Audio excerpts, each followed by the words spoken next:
इंदौर में मुनक्किद भाजयुमों के प्रोग्राम में पोस्टरों और बैनरों से शिवराज की तस्वीरें गायब नजर आईं। इस मामले को लेकर जब सवाल उठाया गया तो जिम्मेदारों ने इसे गलती और चूक बताया और इस पर सफाई दी। भोपाल में वजीर ज़राअत सचिन यादव ने कहा कि रियासत में 50,61,000 किसानों का कर्ज माफ होगा और बदनामी करने वालों के खिलाफ सख्त कार्रवाई की जाएगी। हमारे नुमाइंदे अनुराग ने सचिन यादव से बात की। किसान कर्ज माफी को लेकर राज्य सरकार की कवायद लगातार तेज होती जा रही है और 50,61,000 किसानों को अब किसानों का कर्ज माफ करने जा रही है सरकार। कृषि मंत्री सचिन यादव जी हमारे साथ मौजूद हैं। सर, आंकड़ा निकल कर आ गया कि अब कितने किसानों को फायदा होगा, कब तक और किस तरीके से? देखिए, जिस प्रकार से एक पूरी पारदर्शी और सरल तरीके से जो पूरी प्रक्रिया अपनाई गई है, मैं धन्यवाद देना चाहूँगा माननीय मुख्यमंत्री जी को, जिन्होंने ना सिर्फ इस वचन को पूरा किया बल्कि उसका जो क्रियान्वयन था वो इतने अच्छी तरीके से हुआ कि हमारे किसानों को इस योजना से जुड़ने में किसी प्रकार की कोई समस्या दिक्कत नहीं आई और अब तक 50,61,000 किसान जो है हमारे इस योजना से जुड़े हैं। तो सर, कब तक इनके खाते में पैसा जाना शुरू हो जाएगा? क्योंकि बीजेपी कह रही है कि अभी भी सरकार के पास कोई स्पष्ट नीति नहीं है। देखिए, हम शुरू से कह रहे हैं कि 22 फरवरी से हमारे अन्नदाताओं के खाते में पैसे जाने की शुरुआत की प्रक्रिया हम लोग चालू करने वाले हैं। जहाँ तक भारतीय जनता पार्टी का सवाल है, उनके लिए तो कर्ज माफी एक असंभव काम था। उस काम को संभव करने का काम अगर किसी ने किया है तो आदरणीय कमलनाथ जी ने किया है। और जिन बीजेपी के लोग उनके वित्त मंत्री कहते थे कि कर्ज माफी के लिए ना तो उनके पास पैसे है ना संसाधन है, आज वो उनके पेट में दर्द हो रहा है क्योंकि हमने इस काम को ना सिर्फ किया है बल्कि उस प्रक्रिया को भी बड़े अच्छी तरीके से हमने उसको अपनाया है। तो मध्य प्रदेश सरकार अब किसानों के कर्ज माफी को लेकर 22 फरवरी से किसानों के खाते में पैसा पहुंचाने का काम शुरू हो जाएगा और कृषि मंत्री का कहना है जहां पर गड़बड़ी की शिकायत मिलेगी वहां पर जांच भी कराई जाएगी। कैमरामैन खिलान के साथ Anurag Srivastava, news 18 Bhopal. Bhopal Munshi Hussain Khan technical institute के ज़ेर एहतमाम याद-ए-फैज़ के तहत प्रोग्राम का इनेकाद किया गया। याद-ए-फैज़ प्रोग्राम में मध्य प्रदेश के दानिश्वरों ने शिरकत की और फैज़ की फिक्र फन पर तफसील से रोशनी डाली। फैज़ अहमद फैज़ का शुमार तरक्की पसंद तहरीक के नुमाइंदा शुरा में होता है। फैज़ की विलादत 13 फरवरी 1911 को सियालकोट में हुई और इंतकाल 20 नवंबर 1984 को लाहौर में हुआ। सारे फारसी के अशार और फारसी तराकीब का इस्तेमाल किया गया। नतीजा ये हुआ कि जो जहन फारसी शायरी से आगाह थे और उसकी तराकीब को समझते थे, उनको बिल्कुल अजनबियत नहीं लगी कि फैज़ जो कुछ कह रहे हैं वो कुछ अजनबी कह रहे हैं। उनके कान उन अल्फाज के, उन तलमीहात के आदी थे, लेकिन फैज़ ने उसी तलमीहात का सहारा लेकर बिल्कुल नई बात कही। मंदसौर में महकमे इनकम टैक्स ने छापेमारी कार्रवाई की। अमृत रिफाइनरी में इनकम टैक्स ने छापा मारा है। बड़ी बात यह है कि इनकम टैक्स के अफसरान कई गाड़ियों में पहुंचे थे और तमाम गाड़ियों में शादी का स्टिकर लगा हुआ था। हमारे नुमाइंदे नरेंद्र धरोत्रिया ने जायजा लिया।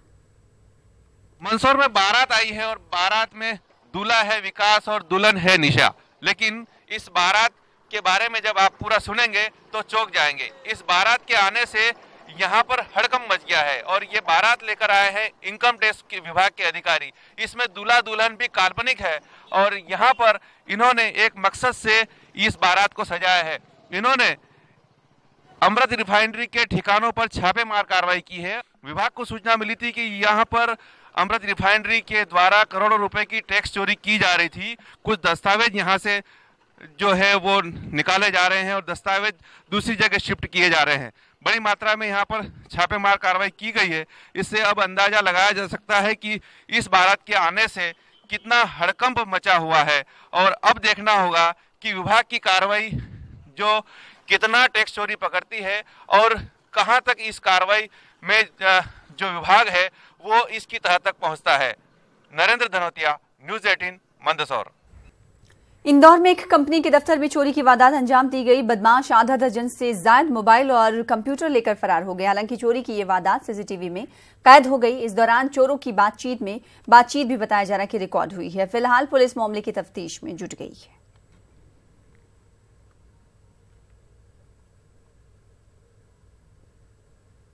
जनता कांग्रेस छत्तीसगढ़ जे को एक और झटका लगा है। दुर्ग शहर जिले के एग्जीक्यूटिव सदर अयूब खान ने अपने ओहदे से इस्तीफा दे दिया। अयूब खान का कहना है कि हमारी सोच कांग्रेस के नजरिए से मिलती है, इसलिए मैं कांग्रेस के खिलाफ काम नहीं कर सकता।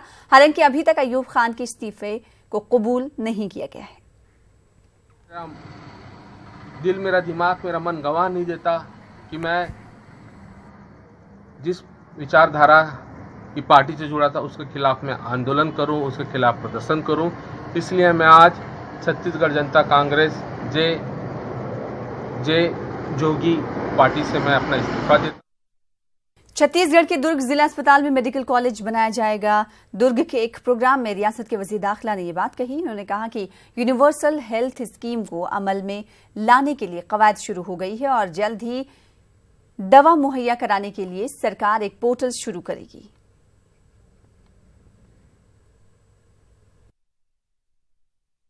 हम लोग के लिए एक लक्ष्य है। मैं उसके आगे नहीं कह रहा हूं कि आदेश है, लेकिन जब भाई ने कहा, बड़े भाई ने कहा, तो छोटे भाई को तो उसको करने के लिए हर प्रयास करना है।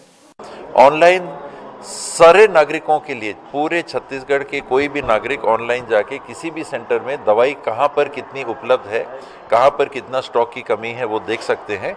आप भी हमें सचेत कर सकते हैं और हमारा भी दायित्व बनेगा कि हम स्वयं अपने पोर्टल से देखें। नहीं तो आप कहेंगे कि यहाँ कमी हो रही है, आप लोग सो रहे हैं, क्या कर रहे हैं। डॉक्टरों के संदर्भ में उनकी सुरक्षा के लिए घोषणा पत्र में भी हम लोगों ने रखा है कि स्पेशल प्रोटेक्शन एक्ट लाने की बात है और उसको बनाएंगे, उनके साथ चर्चा करेंगे, अधिवक्ताओं के साथ, लीगल एक्सपर्ट्स के साथ चर्चा करेंगे और प्रोटेक्शन एक्ट उनके लिए भी लाएंगे।